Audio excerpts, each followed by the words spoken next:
Test 4. You will hear a number of different recordings, and you will have to answer questions on what you hear. There will be time for you to read the instructions and questions, and you will have a chance to check your work. All the recordings will be played once only. The test is in 4 sections. At the end of the test, you will be given 10 minutes to transfer your answers to an answer sheet. Now turn to Section 1. Section 1. You will hear a man asking for information about health services in the place where he is living. First, you have some time to look at questions 1 to 6.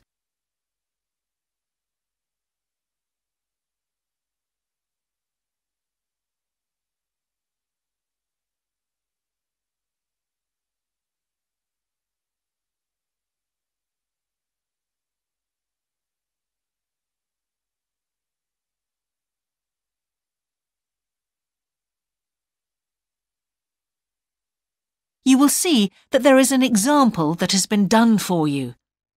On this occasion only, the conversation relating to this will be played first.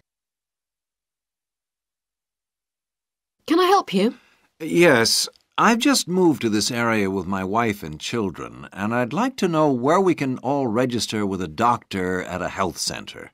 Oh, OK. Well, there's Dr. Green at the Harvey Clinic.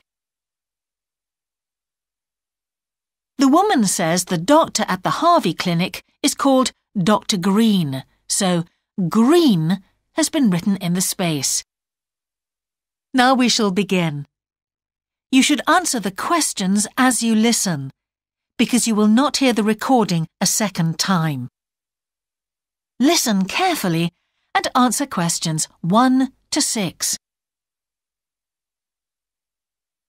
Can I help you? Yes, I've just moved to this area with my wife and children, and I'd like to know where we can all register with a doctor at a health centre. Oh, OK. Well, there's Dr. Green at the Harvey Clinic. We always recommend her for babies because she's very good with them and she runs a special clinic. Oh, actually, my youngest child is 5, so that wouldn't be any good for us. Right. Is there anywhere else I could try? Yes, the Eshcol Health Practice is the next one on my list. How do you spell that? Eshcol. And it's Dr. Fuller who has space on his list. The clinic only opened a year ago, so the facilities are all very modern. That sounds good. And it's particularly good if you're busy during the day because they also do appointments in the evening. They're closed on Saturday, though. The only other place on the list is the health centre on Shore Lane. You can register with Dr. Gormley. That's Gormley. He's new there, but the centre has a very good reputation. Oh, yes. I think I know the road. That would be the best one. Thanks. Could you tell me, will all their services be free? There are usually some small charges that doctors make. Let me see what it says about the Shore Lane Centre. If you need to be vaccinated before any trips abroad, you won't have to pay for this. What else? The Sports Injury Treatment Service operates on a paying basis, as does the Nutritional Therapy Service. Some health centres do offer alternative therapies like homeopathy as part of their pay-to-use service. Shore Lane are hoping to do this soon. I think they may start with acupuncture. Oh. And finally, if you need to prove you're healthy or haven't had any serious injuries before a new employer will accept you, you can get a free fitness check-up there. But you'd most likely have to pay for insurance medicals, though. OK, thanks. Before you hear the rest of the conversation, you have some time to look at questions 7 to 10.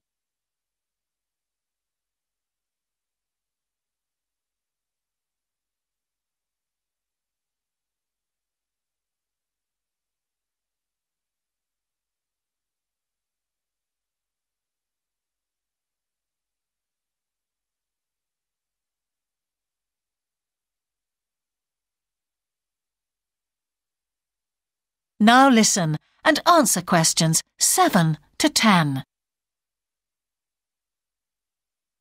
You might also be interested to know the centre is running a pilot scheme of talks for patients.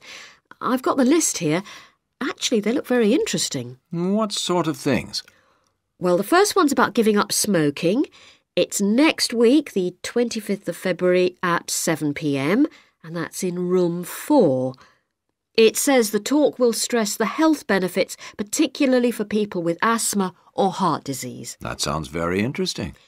There's also a talk for families with children. It's on healthy eating and takes place on the 1st of March at 5 o'clock. Will that be at the health centre? Actually, it's at the primary school on Shore Lane. I imagine they're inviting the parents of pupils there. It says here, all welcome. I might go to that if I have time. There's a couple of other talks. One giving advice about how to avoid injuries while doing exercise. It's on the 9th of March. Oh, it's a late afternoon talk at 4:30, and it'll be in room 6. It also says the talk is suitable for all ages. And finally, there's a talk called Stress Management, which is on the... That is the end of section 1.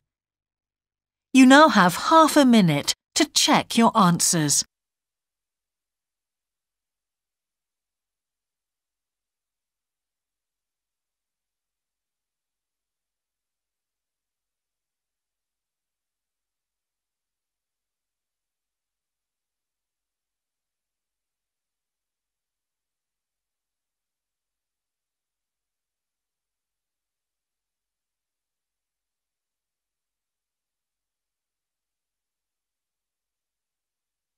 Now turn to section 2.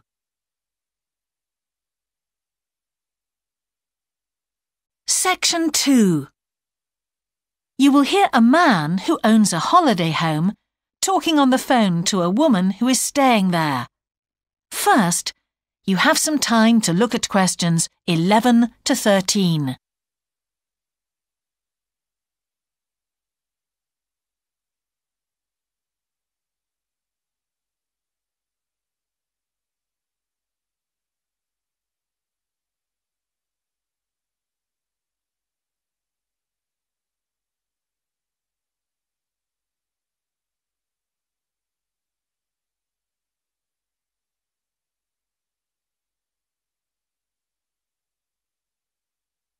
Now listen carefully and answer questions 11 to 13.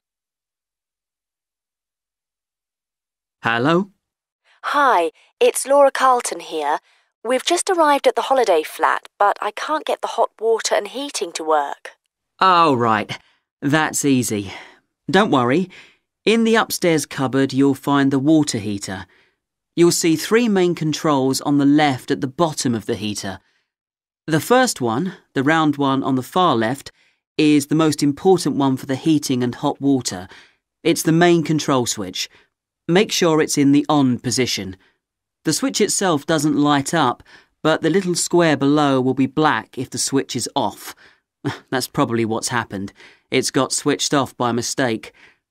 The middle one of these 3 controls, you'll see it's slightly larger than the first one, controls the radiators. If you feel cold while you're there and need the radiators on, this needs to be turned to maximum. The last of the 3 controls, the one on the right, is usually on about a number 4 setting, which for the water in the taps is usually quite hot enough. Below the heating controls in the middle is a small round plastic button. If there isn't enough water in the pipes, sometimes the heater goes out. If this happens, you'll need to press this button to reset the heater.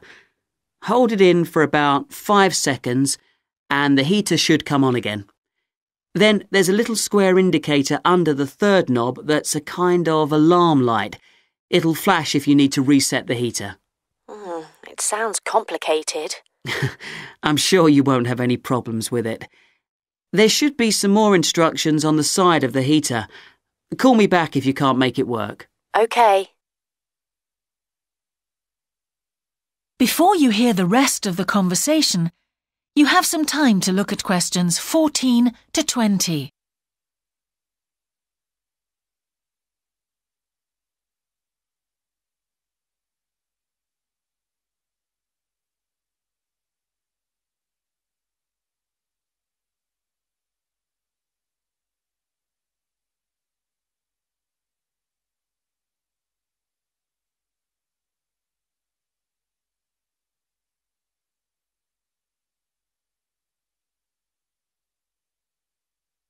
Now listen and answer questions 14 to 20. While you're on the phone, we haven't managed to find a few things we need, like extra pillows for the beds and some washing powder. Is there any here? Pillows, yes. If you look in the cupboard, the large white one upstairs, to the left of the bathroom door, there should be 4 or 5 on the top shelf. And if you want to do some washing, there's some powder for that, probably by the back door. There's a kind of shelf there above the sink. In fact, I'm sure there's some there in a large blue box. You need about half a cupful for each wash. Oh, and that reminds me. The spare key to the back door is hanging on a hook on the wall by the sitting room window. Please make sure to put it back when you've used it. The previous guest lost it in the garden and I had to get another one made. And if you have any trouble with the lamps, you'll find some spare bulbs in a large cardboard box. It's on top of the washing machine with all kinds of useful things in it. Oh, and another thing I forgot to mention when we last spoke. Yes? I've left you a local map so you'll be able to find your way around easily. It shows the whole area. I put it in the top drawer of the chest under the TV in your bedroom.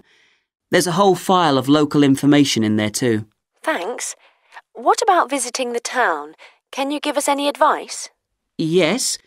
You'll need to take the car. It's too far to walk from the flat, really. You have to pay to leave your car in all the car parks now, I'm afraid.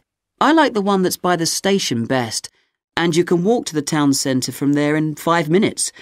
That's where all the best restaurants are. But if you want a takeaway, the Italian one does really good pasta and pizzas. Call 732281 for that one, or 766119 for the Chinese. They're both good, and they'll both deliver to the flat. As for places to visit, yes, do go and see the Railway Museum. The exhibition is small, but really good. It gets very crowded on Sundays, so I suggest you visit it on a quieter day, later in the week, but not on Thursdays, which is market day. You won't find anywhere to park, and it's also the only day of the week when they're not open. Anything else?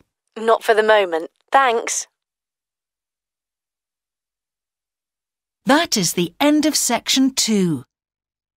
You now have half a minute to check your answers.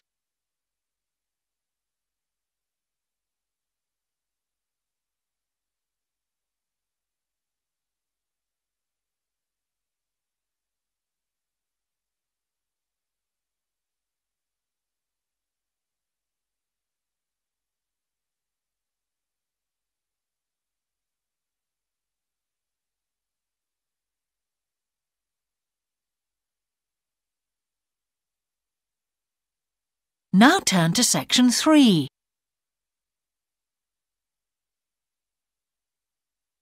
Section 3.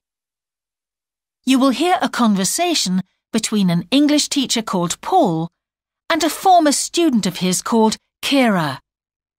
First, you have some time to look at questions 21 to 25.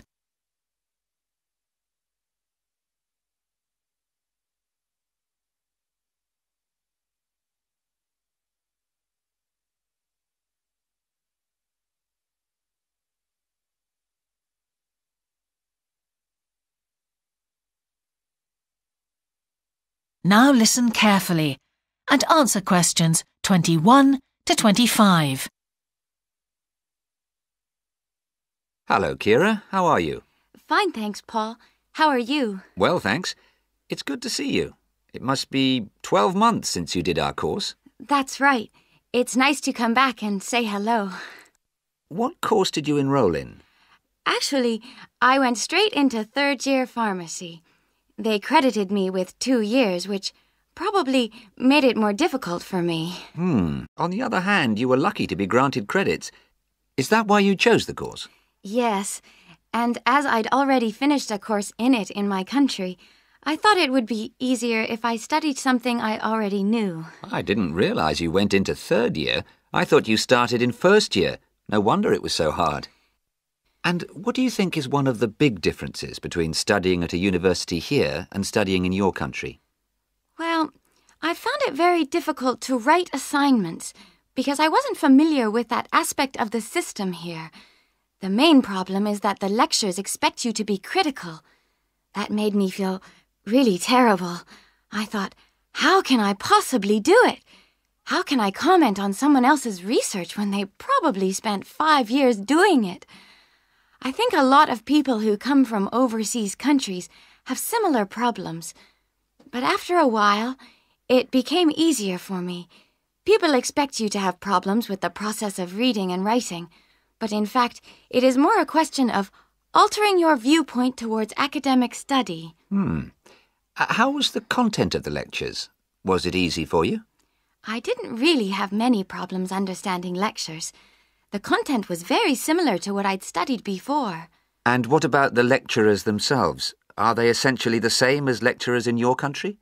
Well, actually, no. Here they're much easier to approach. After every lecture, you can go and ask them something you didn't understand, or you can make an appointment and talk to them about anything in the course. Maybe you found them different because you're a more mature student now, whereas when you were studying in your country, you were younger and not so assertive. No, I don't think that's the difference. Most of the students here do it. In my faculty, they all seem to make appointments, usually to talk about something in the course that's worrying them, but sometimes just about something that might really interest them, something they might want to specialize in. The lecturers must set aside certain times every week when they're available for students. That's good to hear. Before you hear the rest of the conversation, you have some time to look at questions 26 to 30.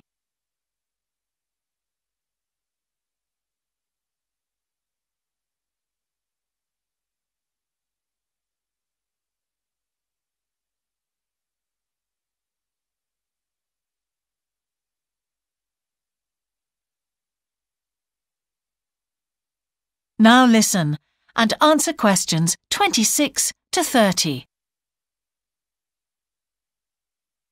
And how was your timetable? Was it a very busy year? Oh, very, very busy. They make you work very hard. Apart from lectures, we had practical sessions in a lot of subjects. We did these in small groups. I had to go and work 4 hours every week in a community pharmacy. Actually, I enjoyed this very much, meeting new people all the time. Then in second semester, we had to get experience in hospital dispensaries. So every second day we went to one of the big hospitals and worked there. And on top of all that, we had our assignments, which took me a lot of time. Oh, I nearly forgot. Between first and second semesters, we had to work full-time for 2 weeks in a hospital. That does sound a very heavy year. So, are you pleased now that you did it? Do you feel some sense of achievement? Yeah, I do feel much more confident, which I suppose is the most important thing. And have you got any recommendations for people who are studying from overseas? Well, I suppose they need very good English. It would be much better if they spent more time learning English before they enter the university, because you can be in big trouble if you don't understand what people are saying and you haven't got time to translate. Anything else? Well, as I said before, the biggest problem for me was lack of familiarity with the education system here. It sounds as if it was a real challenge. Congratulations, Kira. Thanks, Paul. That is the end of section 3. You now have half a minute to check your answers.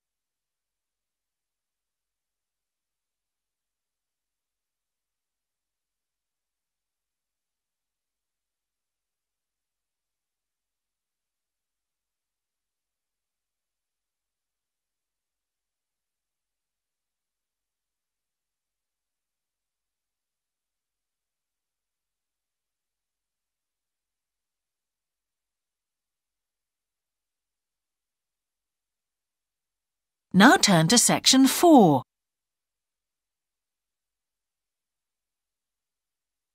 Section 4. You will hear a talk about a project on the wildlife found in city gardens in Britain. First, you have some time to look at questions 31 to 40.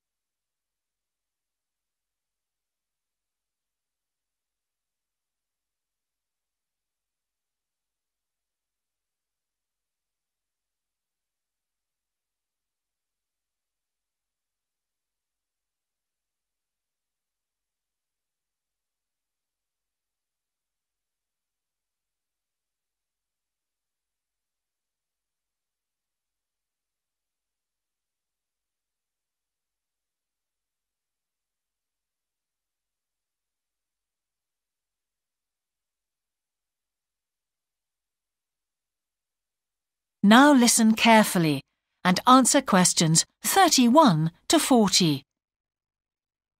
Good morning. Today I'd like to present the findings of our Year 2 project on wildlife found in gardens throughout our city. I'll start by saying something about the background to the project, then talk a little bit about our research techniques, and then indicate some of our interim findings. First of all, how did we choose our topic? Well, there are 4 of us in the group, and one day, while we were discussing a possible focus, 2 of the group mentioned that they had seen yet more sparrowhawks, one of Britain's most interesting birds of prey, in their own city centre gardens, and wondered why they were turning up in these gardens in great numbers. We were all very engaged by the idea of why wild animals would choose to inhabit a city garden. Why is it so popular with wildlife when the countryside itself is becoming less so? The first thing we did was to establish what proportion of the urban land is taken up by private gardens. We estimated that it was about 1/5, and this was endorsed by looking at large-scale usage maps in the town land survey office, 24% to be precise. Our own informal discussions with neighbors and friends led us to believe that many garden owners had interesting experiences to relate regarding wild animal sightings. So we decided to survey garden owners from different areas of the city. Just over 100 of them completed a survey once every 2 weeks for 12 months, ticking off species they had seen from a pro forma list, and adding the names of any rarer ones. Meanwhile, we were doing our own observations in selected gardens throughout the city. We deliberately chose smaller ones because they were by far the most typical in the city. The whole point of the project was to look at the norm, not the exception. Alongside this primary research on urban gardens, we were studying a lot of books about the decline of wild animals in the countryside and thinking of possible causes for this. So what did we find? Well, so much that I just won't have time to tell you about here. If you're interested in reading our more comprehensive findings, we've produced detailed graphic representations on the college website, and of course any of the group would be happy to talk to you about them. Just email us. What we've decided to present today is information about just 3 species because we felt these gave a good indication of the processes at work in rural and urban settings as a whole.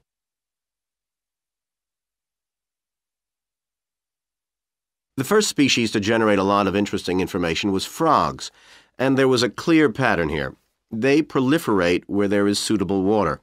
Garden ponds are on the increase, rural ponds are disappearing, leading to massive migration to the towns. Hedgehogs are also finding it easier to live in urban areas, this time because their predators are not finding it quite so attractive to leave their rural environment, so hedgehogs have a better survival rate in cities. We had lots of sightings, so all in all we had no difficulties with our efforts to count their numbers precisely. Our final species is the finest of bird singers, the song thrush. On the decline in the countryside, they are experiencing a resurgence in urban gardens because these days gardeners are buying lots of different plants, which means there's an extensive range of seeds around, which is what they feed on. Another factor is the provision of nesting places, which is actually better in gardens than the countryside. Hard to believe it, but it's true. Incidentally, we discovered that a massive new survey on song thrushes is about to be launched, so you should keep an eye open for that. Now, I'd be happy to answer any questions you may have. That is the end of section 4. You now have half a minute to check your answers.